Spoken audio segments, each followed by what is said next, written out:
కొంపదీసి నిద్రపోతున్నాడేంటి? ధ్యానం కళ్ళు మూసుకొని ఎవరినో కాంటాక్ట్ చేస్తున్నారు. అవునా? అబ్బా. రామ్ ప్రసాద్, నీకు నిజం చెప్పాలంటే బాధగా ఉంది, కానీ చెప్పక తప్పదు. ఎందుకంటే అది నిజం కాబట్టి. Correct sir, correct. ఏంటి సార్ అది? నీకు 40 ఏళ్ళు వచ్చే వరకు కష్టాలు తప్పవు గురూజీ. అవి మామూలు కష్టాలు కావు, అష్ట కష్టాలనే చెప్పాలి. ఉదాహరణకు అవి ఎలా ఉంటాయంటే, దొరక్క నీకు ఫుడ్ దొరికితే అది నీ నోటికందే లోగా నీ కాలో నీ చెయ్యో తగిలే మట్టిపాలైపోతుంది. నీ వాకలికి తట్టుకోలేక అప్పు కోసం ఎండను పడి వెళితే అక్కడ తాళం వేసి ఉంటుంది. మరో కఠోరమైన నిజమేమిటంటే, నీ దరిద్రాన్ని చూసి భరించలేక నీ భార్య లేచి వెళ్ళిపోతుంది. ఒక్కతేనా ఎవరితోనన్నా? తప్పు. అతని దురదృష్టాన్ని చూసి ఎగతాళి చేయకు రమణ. Sorry sir. ఇదయ్యా రాంప్రసాద్, నువ్వు ఈ 40 ఏళ్ళు ఈ నరకాన్ని అనుభవించక తప్పదు. 40 ఏళ్ళ తర్వాత అలవాటైపోతుంది. ఇక నువ్వు వెళ్ళొచ్చు. ఏమో వెంకటేశ్వరరావు, కులాసైనా రమ్మన్నారట. నీకు శుభవార్త చెబుదామని పిలిపించాను. ఏంటి గురూజీ? నీకు శుక్రమహాదశ ప్రారంభం అవబోతుంది. అంటే సరిగా సెట్ అయిపోయినట్టేనా? ఆల్మోస్ట్ అయిపోయినట్టే. మీరంతా టోపీలు పెట్టుకునే ఉద్యోగాలు కూడా చేసుకుంటారు. ఇప్పటిదాకా మేమందరికీ టోపీలు పెట్టాం గానీ మాకు మేమే టోపీలు పెట్టుకుంటాం ఎప్పుడు అనుకోలేదు గురూజీ. అదే విధి. మరి ఇప్పుడు బిల్ల బంటోతు నుంచి బీట్ కానిస్టేబుల్ వరకు అందరికి నెత్తిమి టోపీలు ఉంటాయి. అందులో ఏ ఉద్యోగమో? ఎస్ఐ గారు కూడా టోపీ పెట్టుకుంటారు తెలదా? ఏది మన చదువులకు ఎస్ఐ ఉద్యోగాలు ఇస్తారేంటి? గ్రహాలు శాసిస్తున్నప్పుడు చదువులతో పని లేదు. ఏబిసిడీలు చదివినా చాలు మీ జీవితాలు విచిత్రమైన మలుపులు తిరుగుతాయి. మీకు విపరీతమైన ఫాలోయింగ్ వచ్చేస్తుంది. మీరు చాలా ఫేమస్ అయిపోతారు. వింటానికి చాలా బాగుంది. ఇప్పుడు మమ్మల్ని ఏం చేయమంటారు గురూజీ? ఏమీ చెయ్యదు, వెయిట్ చేయండి. కాలం కలిసి వస్తే అదృష్టమే మిమ్మల్ని గేలం వేసి పట్టుకుంటుంది. అంతవరకు వెయిట్ చేయండి. వెయిట్ చేసి కొంచెం వెయిట్ కూడా పెరిగింది. అయినా పర్వాలేదు, వెయిట్ చేస్తాం. అందాక ఏ అప్పు సపోర్ట్ చేసుకుని తాగుతాం, బ్రతుకుతాం అన్నట్టు. అప్పు అంటే గుర్తొచ్చింది. అప్పు మీద మీ అభిప్రాయం ఏంటి గురూజీ? ఏంటరా ఇంత నుంచి మీకు ఎదుగుతున్నాను రా. ఇక్కడేం చేస్తున్నారు? మన టైం బాగుందిరా. ఎవడన్నా అప్పిస్తున్నాడా ఏంటి? కాదురా, ఉద్యోగాలు ఇస్తారమ్మన్నాడు గురూజీ. చూసారా, చౌదరిగా చెప్పింది నిజమే. మరి శుక్రమహాదేశ్ మొదలైంది. ఇంతకీ ఎవరా మహానుభావుడు? నమస్కారం. అయినా నేను చెప్పింది. ఆహా, సాక్షాత్ ఎంప్లాయ్మెంట్ ఎక్స్చేంజ్ నడుచుకుంటూ వస్తున్నట్టు ఉంది. పదండి పట్టేద్దాం. నమస్కారం సార్. నమస్తే. వీలే సార్ మా ఫ్రెండ్స్.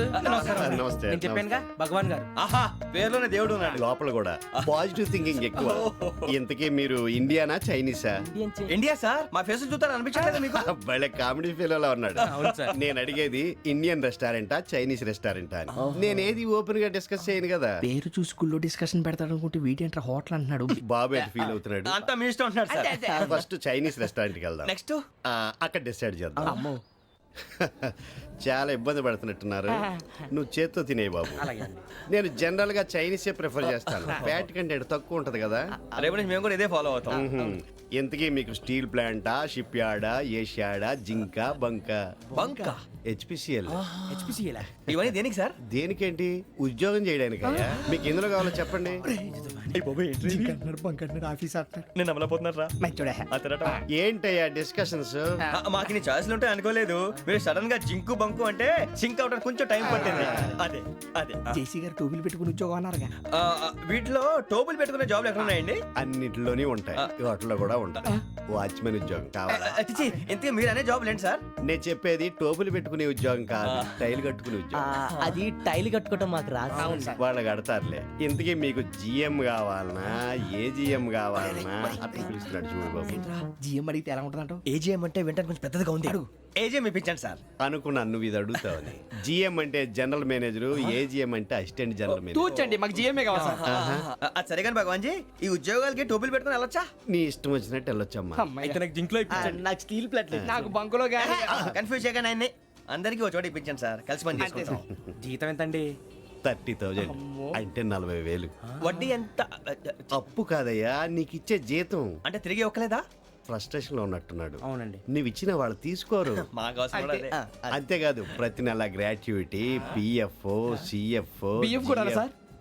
ఏ నువ్వు యాక్ట్ చేస్తావా? భగవాన్ జీ, మీరు ఇదంతా ఎందుకు చేస్తున్నారు?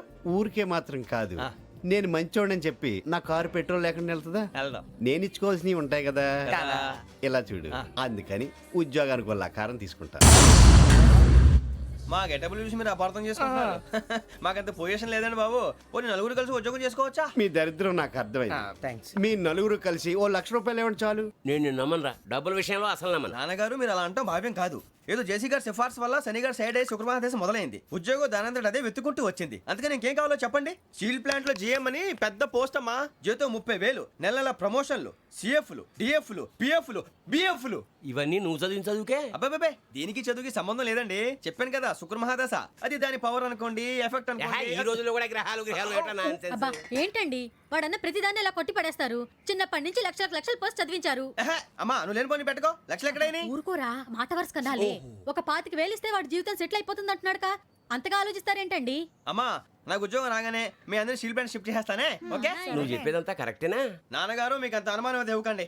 సర్లే, ఇప్పటికిప్పుడు అంత డబ్బు అంటే కష్టం కానీ నా కెనటిక్ హోండా అమ్మాలి. నాకు తెలుసు మీరు ఆ నిర్ణయం తీసుకుంటారని, అందుకే పార్టీని పట్టుకొచ్చాను. బయట వెయిటింగ్.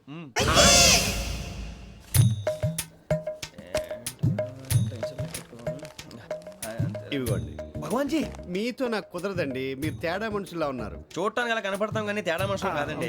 ఇది ఎంతో లెక్క పెట్టండి. 5,000 తగ్గిందండి.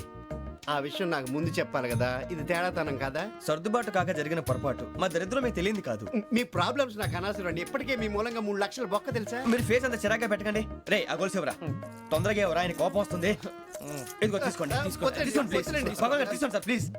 భగవాన్ గారు మీ కోపం తగ్గిందా? కోపం కాదు వెంకటేశ్వర గారు, ఎందుకో మోసాన్ని భరించలేను. అది నా బలహీనత. ఇవన్నీ వదిలేయండి. ఇంకోసారి పొరపాటు జరగదు. మేము ఎప్పుడు జాయిన్ అవ్వాలో చెప్పండి. కొత్త బట్టలు కొనుక్కోవాలి. మీరు ఆ పనిలో ఉండండి. పొద్దున్నే గుడికి వెళ్ళి 9:30 కల్లా మొన్న వచ్చారే ఆ ఆఫీస్కి వచ్చేయండి. మీ అపాయింట్మెంట్ ఆర్డర్స్ రెడీగా ఉంటాయి. 8:30కి వచ్చేస్తాం. మీరు వచ్చిన వాళ్ళ తలుపులు తీరు.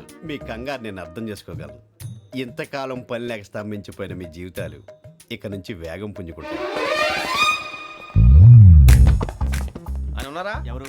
భగవాన్ గారు. మీరెవరు? ఆయన క్లోజ్ ఫ్రెండ్స్. సరే లోపల రండి. పదా సార్ వీళ్ళు భగవాన్ క్లోజ్ ఫ్రెండ్స్ అంటారు.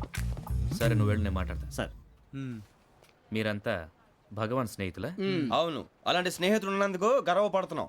సరే ఏంటి సంగతి? ఏముంది, మా అపాయింట్మెంట్ ఆర్డర్ చేస్తే పట్టుకులు చేరిపోతాం. ఈ రోజు గురు పౌర్ణమి, మంచి రోజు. అపాయింట్మెంట్ ఆర్డర్ ఏంటి? మీకు అందాల్సి నీకు అందనట్లేదు. ఏంటది? ఏంటంటావేంటి? ఒక్కోడు 25,000 ఇచ్చాం. భగవాన్ గారి హెల్పింగ్ నేచర్ కాబట్టి తక్కువ రేటుకి ఒప్పుకున్నాడు. ఇంతకీ ఇది ఏ ఆఫీసో మీకు తెలుసా? తెలుసుకోవాల్సిన అవసరం మాకు లేదు. కానీ చెప్పాల్సిన అవసరం మాకుంది. యాంటీ కరప్షన్ బ్యూరో అంటే అవినీతి నిరోధక శాఖ. లంచం తీసుకోవటమే కాదు, ఇవ్వటం కూడా నేరం. మీ భగవాన్ గారు ఒక 420